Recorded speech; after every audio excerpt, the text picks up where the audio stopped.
Sometimes animals get sick and spread germs to people. These pathogens are called zoonotic.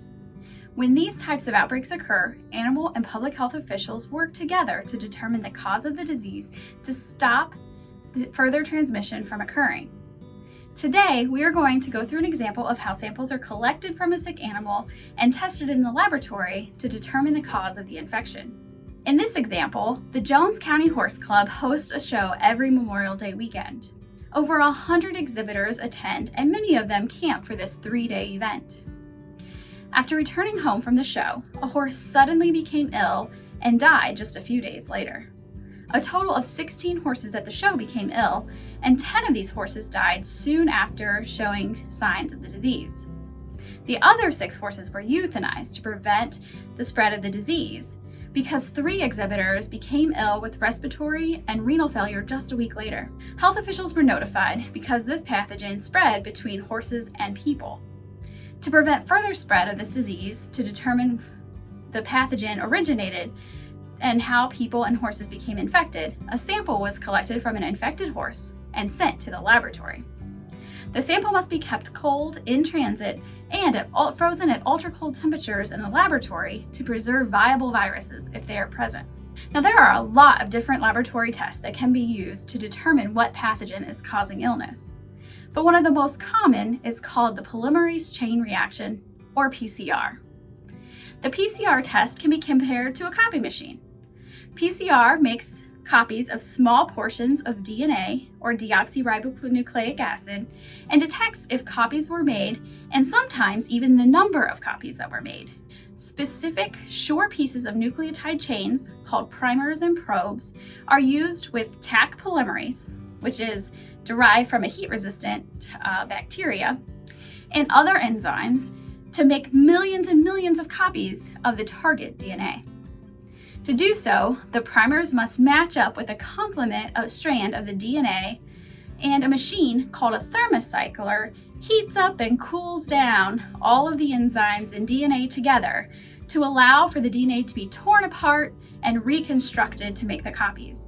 Samples are considered positive if the primers and probes match up to the DNA strands that are specific for the pathogen.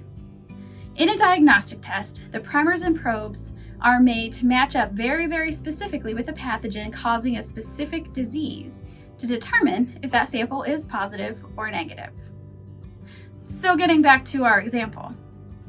Once the horse sample was at the lab, the preparation of PCR reagents must begin before the samples are thawed so that the staff doesn't cross-contaminate the samples or any of the reagents. First, the PCR master mix is made. The master mix contains the primers and probes, the nucleotides called dNTPs, enzymes, and the Taq polymerase that's needed to make the PCR work. This is done in a clean space where no DNA or RNA are ever present. Next, the researcher prepares the reagents for nucleic acid extraction in another clean room. Before PCR can be run, the nucleic acid, so DNA or RNA, must be purified out of the pathogen in the sample. This process is called nucleic acid extraction. In the diagnostic lab setting, and for most viruses and bacteria, the nucleic acid is so small you can't see it with your naked eye. But in items like a strawberry, you can see the DNA with your naked eye because the strawberry cells have so much DNA present. And you can extract it through the nucleic acid extraction procedure and see it.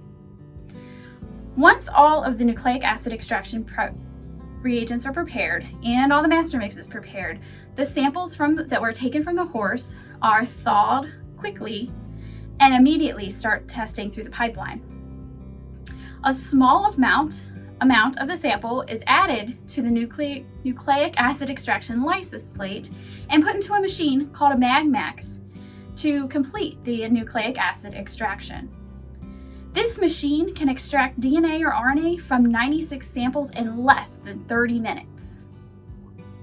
Next, a small amount of the extracted DNA or RNA that's come out of that MagMax is moved from the extraction plate and added to the PCR plate.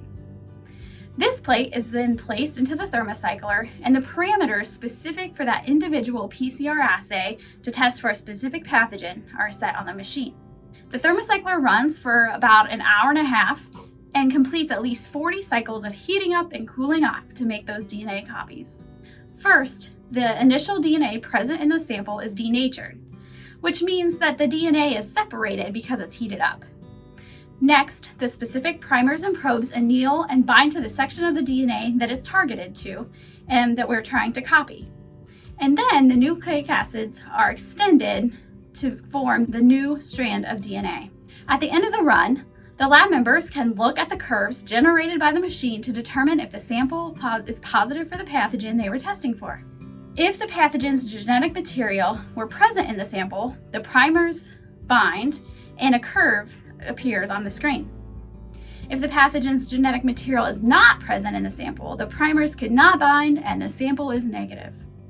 In the event of a negative sample, the lab would need to perform additional tests to determine what was the cause of the disease in the horse and the people. In the case of this scenario, the cause of the illness in the horse and people was Hendra virus, which is a really rare zoonotic disease that originated in bats, and something you can learn more about as you complete this lesson.